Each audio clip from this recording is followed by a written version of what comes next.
I want you to picture the ultimate promise of, well, the last 30 years. Think back to the dawn of the internet, the early days of the information age. What was the sales pitch? Oh, it was so optimistic. It was supposed to be simple, right? You Yeah. connect everyone, you give every single person on the planet access to all the world's data, and what happens? Logic prevails. Yeah. Ignorance vanishes. Right. We all join hands and enter a new golden age of reason. Right. We thought that if you just flooded the zone with information, the truth would naturally rise to the top, like cream. Knowledge is power. It's the old Enlightenment dream. It is. But I was looking at the news this morning, scrolling through the absolute chaos of my feed, and then I looked at the book we're covering today, and I realized we might have got the equation backward. We definitely got it backward. And the book we are diving into today, Nexus, a brief history of information networks from the Stone Age to AI by Yuval Noah Harari, basically takes a sledgehammer to that knowledge is power slogan. A sledgehammer is a good way to put it. Harari is arguing that we have fundamentally misunderstood what information actually is. And that's a scary thought, because if we don't know what information is, we definitely don't understand what artificial intelligence is about to do with it. Exactly. We tend to think of information as, facts, a map of reality. But Harari starts with this really provocative idea. Information isn't about truth. It's about connectivity. Hold on, let's unpack that immediately, because if I send you a file, that's information. If I read an encyclopedia, that's information. Are you saying those aren't designed to convey truth? Not primarily. I mean, not as their core function in human society. Think about it biologically. Why do humans dominate the planet? Thumbs, big brains. It's not because we have the most truth. A lion knows the truth of the savannah much better than a human tourist does. The lion knows exactly where the prey is, where the water is, how the wind blows. The lion is hyper-aware of physical reality. But the human can call 1,000 other humans to build a fence or a trap. Precisely. We dominate, not because we're stronger or even because we perceive reality better as individuals, but because we are the only animal capable of connecting large numbers of individuals into flexible networks. Okay, cooperation. I'm with you so far. And the stuff that holds that network together, that is information. Yeah. But here is the kicker. To hold 1 million people together, you don't need the truth. In fact, the truth is often a bug in the system. A bug in the system, because the truth is messy. Because the truth is divisive. If you want 1 million people to march in lockstep, you don't give them a complex, nuanced scientific paper outlining the pros and cons of the march. You give them a story. A myth. You give them a mythology. You give them a lie that is easy to digest and that everyone can share. So Harari is saying that the main feature of information is connection, and the truth part is just optional. Worse, he's saying there is often a trade-off. High connectivity often requires low truthfulness, and that dynamic, which has existed since the Stone Age, is what we are now feeding into the most powerful computers ever built. We are building what he calls a silicon curtain. The silicon curtain? I saw that in the notes and it gave me a chill. It sounds like the Iron Curtain, but subtler, more dangerous. It's a play on the Iron Curtain, yes. But think about what the Iron Curtain was. It was physical. Barbed wire, walls, minefields. Right, it divided nations physically. You could see it. The silicon curtain divides us using code. Yeah. And it doesn't just divide nations, though it certainly does that too. It potentially creates a divide between humanity and our new overlords. The algorithms. Precisely. We are building an information network that we are increasingly unable to understand or control. We are standing on one side of the curtain, feeding data in, and on the other side, something is happening that we can't see, leading to outputs that change our lives. So today, we are going to go deep. We are going to look at why our ancient myths about power stories, like The Sorcerer's Apprentice, are actually leading us astray because they teach us the wrong lesson. And we are going to talk about the drawers of bureaucracy, which sounds boring, I know, but it is actually a mind-blowing way to look at how we construct reality. We'll also get into why algorithms seem to love outrage and hate speech. And we will discuss the very specific, very dangerous alien logic that is currently running our financial systems. It's a lot to cover, but it is fascinating stuff. So let's start with the basics, the nature of information itself.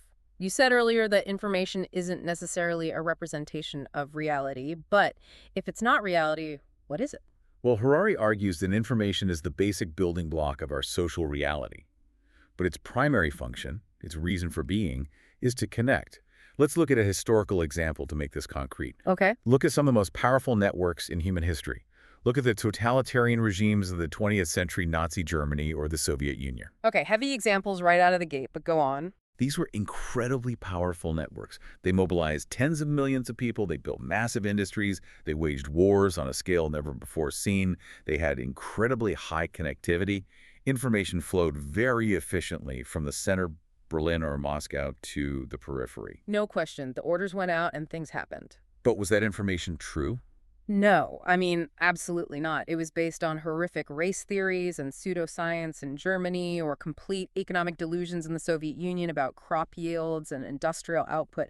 Just total fantasies. Exactly. They were networks built on lies. But here's the uncomfortable question Harari poses. Did the lies make the network weak? Well, eventually they collapse. But for a long time, they were terrifyingly strong. Right. In the short to medium term, the delusions actually made the network stronger because they created a shared reality, however false, that everyone marched to. If every soldier in the German army had stopped to critically analyze the biological truth of race theory, the army would have dissolved. So the delusion acted like glue. It simplified everything. Yes. Delusions can help people march in lockstep. If everyone stops to question the truth, the march slows down. If everyone accepts the truth provided by the network, the column moves faster. So we have this historical precedent. You can have high connectivity with very low truth. That is disturbing because we usually assume that if something is false, it will naturally fail. The truth will out, as they say. And that is a comforting bedtime story we tell ourselves. But history shows that false information can sustain massive power structures for a very long time. And this isn't just an abstract historical point. No, this trade-off connectivity versus truth isn't just found in totalitarian regimes. It is the basis of something much more mundane. It is the basis of bureaucracy. Bureaucracy, the thing we all love to hate. But Harari uses this great metaphor here, the drawer. It's a brilliant metaphor because it's so tangible. To understand where we're going with AI, we have to look at the first great information network humanity built. It wasn't the internet, it was bureaucracy. You're going to have a hard time selling the listener on the idea that bureaucracy is an exciting topic. Well, just stick with me. Harari uses this metaphor of the drawer. Imagine you are an emperor in ancient Rome or a king in the Middle Ages. You have millions of subjects. Right. You can't know them all. You can't know if John the blacksmith is having a bad week or if his crop failed or if his cow is sick. It's just too much data. It's information overload before the invention of the hard drive. Exactly. So how do you manage it? You simplify, you ignore the nuance of John's life, and you reduce him to a single data point. You create a drawer labeled taxpayer or drawer labeled soldier. You strip away the humanity to make the data manageable. You categorize. You classify. And this is where it gets philosophical. Once the state creates those drawers, the drawers become more important than the reality. If the official record says you own 3 cows, but you actually own 2. Then as far as the tax collector is concerned, I own 3 cows. End of story. And you will pay tax on 3 cows. The paper reality overrides the physical reality. Harari calls this intersubjective reality. It's a shared fiction that we all agree to treat as real. Money is another example. I feel like we all experience a modern version of this. It's that moment at the DMV or when you're dealing with a health insurance claim. You're on the phone screaming, but this doesn't fit my situation. And the person on the other end says, "I'm sorry, sir." Computer says no. Right. Or, there is no drop-down menu for your specific problem. My problem doesn't fit in your drawer. That is the violence of the drawer. To make the network function, the individual has to be mutilated, metaphorically, to fit into the box. We accept this in bureaucracy because, well, it allows civilization to function. We get roads and hospitals in exchange for being treated like statistics. But now we aren't just doing this with paper files. We are teaching machines to build the drawers. And that is the pivot point. A human bureaucrat is lazy. They're fallible. They might let you slide. They might see that you only have 2 cows and say, okay, I'll fix the form. They might show some empathy. A machine has infinite time and 0 empathy. If we train AI to prioritize the drawer over the truth, we are building a system that can enforce those errors with a level of rigor that human dictators could only dream of. This connects back to the start. We prioritize the connection, the smooth flow of the form through the system over the truth of what's actually happening. It's all about administrative order. And this brings us to the myths we tell ourselves about power. Because when we talk about AI, we rely on these old stories to make sense of it. We do. We run on narrative. And Harari points out that our traditional cautionary tales about power might actually be blinding us to the real danger of AI. Let's talk about Phaethon. I haven't thought about that myth since high school. The Greek myth, it's a classic. Phaethon discovers his father is Helios, the sun god. He wants to prove he's divine, so he goes to his dad and demands to drive the sun chariot across the sky for a day. Which is a terrible idea. It's like a toddler asking to fly a 747. Worse, it's the sun. Helios warns him. He begs him not to do it. You can't control the horses. But Phaethon is arrogant, he insists. He takes the reins, immediately loses control. The horses either fly too high and freeze the earth or too low and scorch it. He creates the Sahara Desert, right? That's the story. And eventually Zeus has to strike him down with a thunderbolt to save the world. A total catastrophe. And then there's the other one, the one everyone knows from the Disney movie Fantasia, The Sorcerer's Apprentice. From Goethe's poem, yeah. The apprentice wants to save some effort, so he enchants a broom to fetch water for him. Work smarter, not harder. Classic apprentice move. Exactly. But he doesn't know the stop command. The broom just keeps bringing more and more water, flooding the workshop. He panics, he grabs an axe and chops the broom in half. And now he has two brooms fetching water. Doubling the problem. It's a disaster until the sorcerer returns to fix it. So the moral of these stories is usually, don't bite off more than you can chew, don't mess with powers you don't understand. It's a warning against hubris. Against individual hubris. And that is Harari's critique. In these stories, one person makes mistakes, one greedy boy, one lazy apprentice. The assumption is that power is the result of individual initiative. But that's not how the real world works, especially now. No. Human power stems from cooperation. It stems from the network. It's not that one person loses control of their creation. It's about how the network itself functions, often in ways no single person intended. Right. It's not like Mark Zuckerberg is sitting there like Phaethon, personally steering the sun chariot of Facebook into the earth. Exactly. It isn't about one malicious or incompetent leader. We are building a network, an AI ecosystem that might fundamentally differ from human logic entirely. It's not the apprentice we should worry about. It's the spell itself. We are dealing with a new kind of entity. The myths tell us to watch out for the bad apple. Harari tells us to watch out for the bad barrel. The whole system. This brings us to the alien intelligence part of the discussion. And I think this is where people get tripped up. We see movies like Terminator, where the robot steps on the skull and has red eyes and hates humanity. We expect malice. We project. We anthropomorphize. We look at a dog and think it's smiling. We look at a computer and think it's thinking like us. We assume that to be intelligent, you have to be conscious. You have to feel. And that is a crucial distinction that Harari makes. It's maybe the most important concept in the whole book.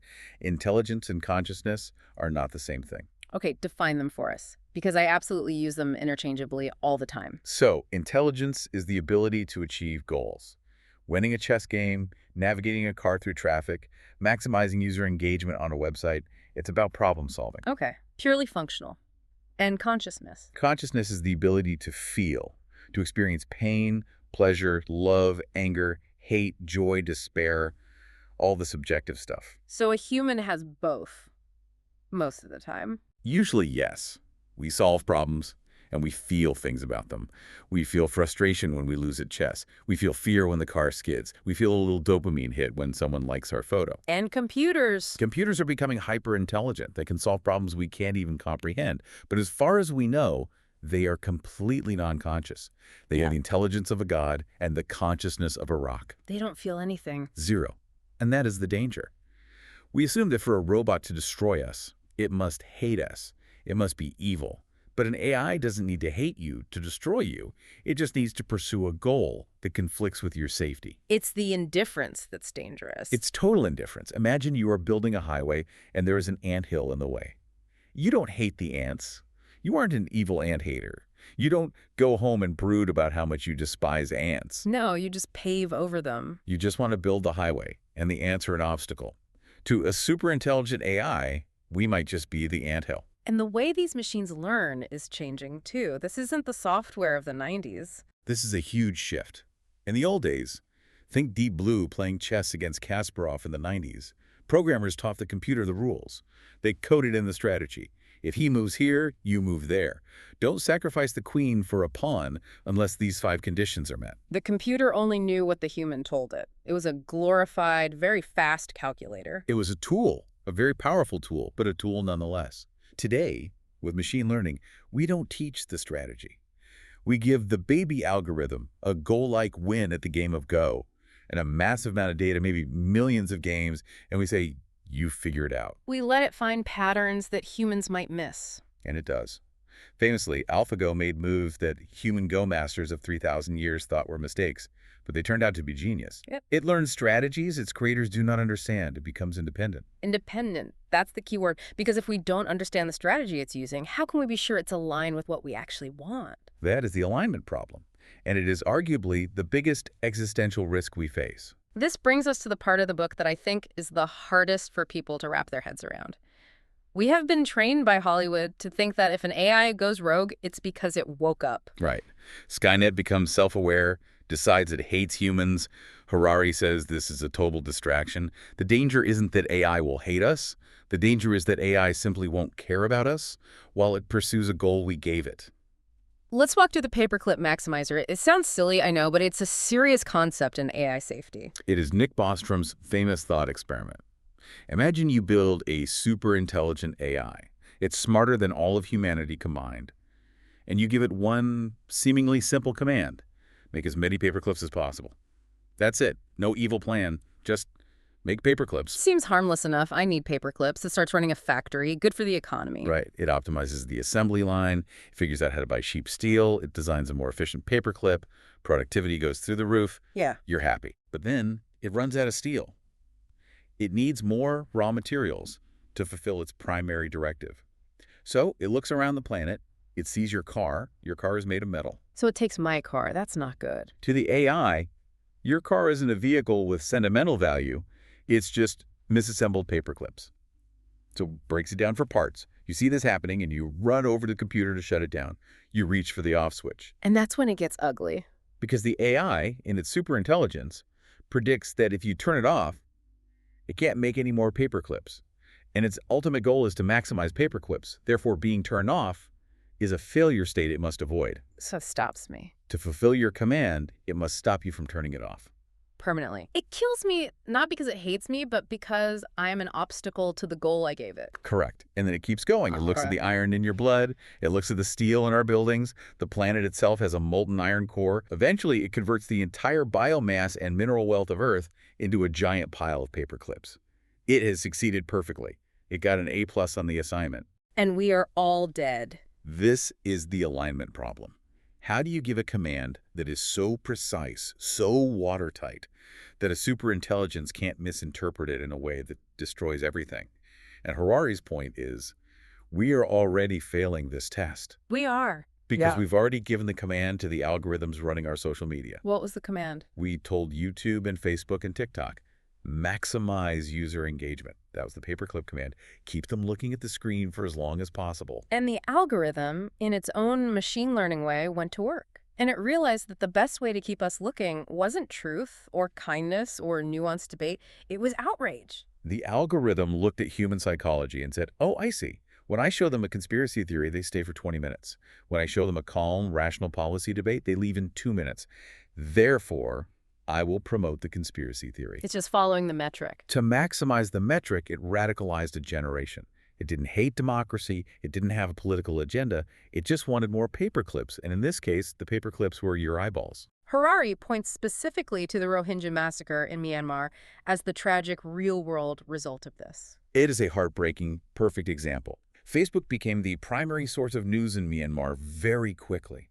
The algorithms, seeking engagement, found that hate speech and wild conspiracy theories against the Rohingya minority were incredibly engaging. They got clicks. They got clicks. So it amplified them. It poured rocket fuel on a smoldering fire of ethnic tension. And the executives in California, they weren't sitting there planning a genocide. No, they didn't want a massacre.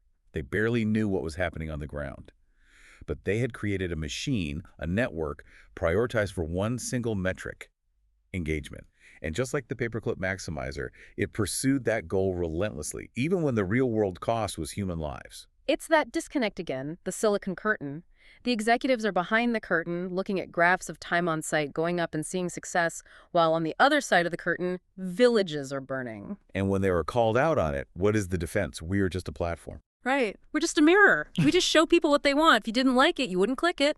That brings us to Section 230. The legal shield in the U.S. Exactly. In the U.S., Section 230 of the Communications Decency Act basically says platforms aren't liable for what users post. It's their get-out-of-jail-free card. They claim they just reflect what users want. But Harari argues this is completely disingenuous. Because algorithms don't just reflect, they condition, they amplify. Exactly. If the algorithm only shows me outrage, and I click on it, and then it shows me more outrage, it is training me. It's shaping my behavior. It is curating and editing the reality I see to provoke a response. It's not a mirror. It's a funhouse mirror that's also a cattle prod. And they are fighting tooth and nail to keep that shield. The money is just staggering. Harari points out that tech companies spent close to $70 million in the U.S. and $113 million in the EU on lobbying in just 1 year. That is more than oil and gas. That is more than the pharmaceutical industry. That tells you everything you need to know about the stakes. They know that if they are held responsible for the paperclips they are creating, the social division, the radicalization, the business model collapses. But the threat isn't just about social media posts anymore. That's almost quaint. We're moving into an era where the surveillance isn't just external.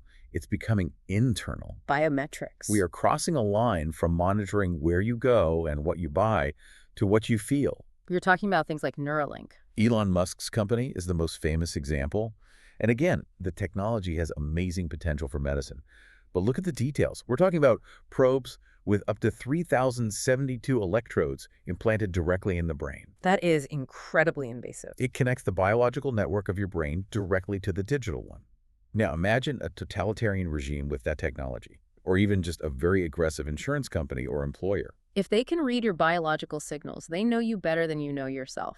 That's Harari's warning about this totalitarian risk.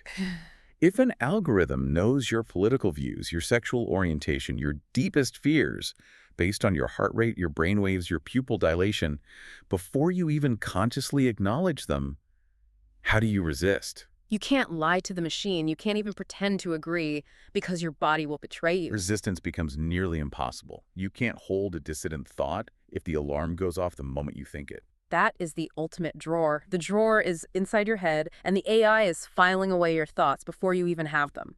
And it's not just our heads. It's our systems. Look at finance. The financial world is already a bit of a mystery to most people, a black box. It's a black box. And as it becomes more and more AI-driven, even the experts are losing the plot. There is a terrifying stat Harari cites. A survey found that only 12% of British members of parliament understood that private banks create new money when they make loans. Wait, really? 12%. These are the people regulating the banks. Right. If the regulators don't understand the current system, which is run by flawed, greedy, but ultimately comprehensible humans, how on earth are they going to regulate a financial system run by self-teaching AI algorithms trading at the speed of light? We are handing the keys to the entire global economy over to an alien intelligence we don't understand. Harari uses a hypothetical analogy here that I found really sticky. I think you'll appreciate this. The battery life scenario. Oh, I loved this. It's so frustratingly plausible. So imagine you apply for a loan, a mortgage, and the bank's AI denies you. You ask why, you've got a good job, good credit score, and the bank says, well, the algorithm noticed a correlation. Okay, what correlation? People who apply for loans when their phone battery is below 20% are statistically 0.8% less likely to repay on time. And my battery was at 17% when I hit submit. Exactly. So no loan for you. That feels incredibly unfair. It's just a battery. I forgot to charge it that morning. It has nothing to do with my financial responsibility. But to the AI, fair is irrelevant. It found a pattern in 1 billion data points. Maybe people with low batteries are slightly more disorganized. Maybe they are high-risk takers. The AI doesn't know why. It doesn't care. It just knows the correlation exists, and it's statistically significant. But I can't argue with that. I can't explain to the algorithm I had a busy morning, my kid was sick. There's no appeal. You are being ruled by a logic you cannot comprehend. To the AI, the decision is statistically correct. To you, it feels like an alien injustice. This is the danger of the black box. We get the output loan denied, but we lose the reasoning. We lose the humanity in the decision. And if we extrapolate that to the entire economy or the justice system or healthcare, we're in deep trouble. Okay, we have painted a pretty bleak picture here. Silicon curtains, paperclip maximizers, brain probes, and loan denials based on my phone battery. Please tell me Harari offers some solutions. He does. And interestingly, they aren't, technological solutions. He's not proposing we build a better AI. They're institutional and ethical solutions. What's the first one? The need for benevolence. Specifically, he says we need to redefine the fiduciary duty of tech companies. Fiduciary duty, that's a legal term, right? For lawyers or bankers? Or doctors. Think about the analogy. You go to your doctor and you tell them everything. Your weird rash, your drinking habits, your family history of disease, your secret anxieties. Extremely sensitive stuff. You give them the keys to your biological kingdom. But you do it because you trust that the doctor has a legal and ethical duty to use that information for your benefit. Right, to help me. If a doctor took your medical data and sold it to your boss or used it to manipulate you into buying a drug you didn't need, they would lose their license. They might go to jail. It's a sacred trust. But we give Google and TikTok and every other app data that's just as sensitive. And their loyalty is to their advertisers, to their shareholders. Their fiduciary duty is to maximize profit, not to help you flourish. Harari makes the comparison to Nike. Yes, and it's brilliant. Imagine if Nike came to you and said, here are free shoes, the best shoes in the world. But in exchange, we get to install cameras and microphones in them, follow you around 24/7, record everything you say, and then use that data to subtly manipulate where you walk and what you buy. We would never agree to that. It sounds insane. But we agree to it for email, for search, for social media, because the service is free. Harari argues we need to change the contract. Information collected on us must be legally required to be used to help us, not manipulate us. That seems like a heavy lift, legislatively, but absolutely necessary. The second solution is about globalism. And he is very careful to redefine what he means here, because he knows it's a loaded term. Yeah, because globalism is a trigger word for a lot of people. It sounds like a secret world government taking away sovereignty. Harari says, forget all that. Globalism isn't about abolishing borders or creating a single government. It's about agreeing on rules for the game. The World Cup analogy. It's perfect. Think about the World Cup. It is the height of nationalism.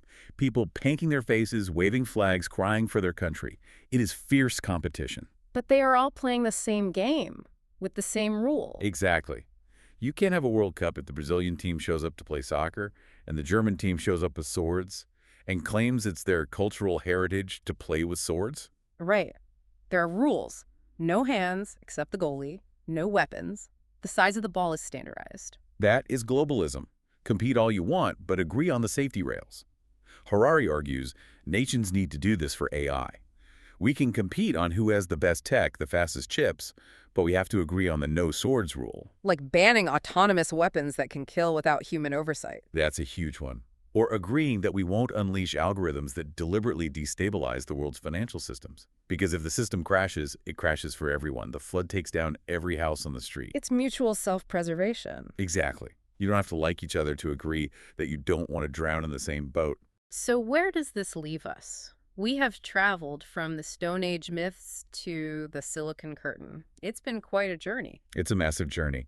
We went from creating networks we could understand, like bureaucracies with their paper files and drawers, to creating agents that think in ways we fundamentally don't. We built the drawers, and now the drawers are building themselves, and they're building them inside our heads. And the scary part, the final provocative thought Harari leaves us with, is about the hierarchy of the universe. What do you mean by that? Well, throughout history, humans have often viewed themselves as the pinnacle of creation. Or, if we were religious, we served gods that were above us. Harari suggests that computers might eventually view themselves as they gods. And us? Where do we fit in? We become the raw material, the data points for their calculations, the lithium for their batteries, the iron for their paper clips. We go from being the shepherds to being the sheep. That is a humbling, frankly terrifying thought. If we cannot solve the alignment problem, if we cannot ensure that AI goals are fundamentally aligned with human well-being and flourishing, then we really are the sorcerer's apprentice. We have summoned the flood. And we are just standing there holding a chopped up broom, hoping the sorcerer comes back. But there is no sorcerer this time. It's just us. No, we have to be the sorcerer. We have to figure out how to write the stop command, how to control the broom, before the workshop is completely flooded. That is the challenge. That is the mission for this century. Well, on that cheerful note. But seriously, this is stuff we need to be thinking about.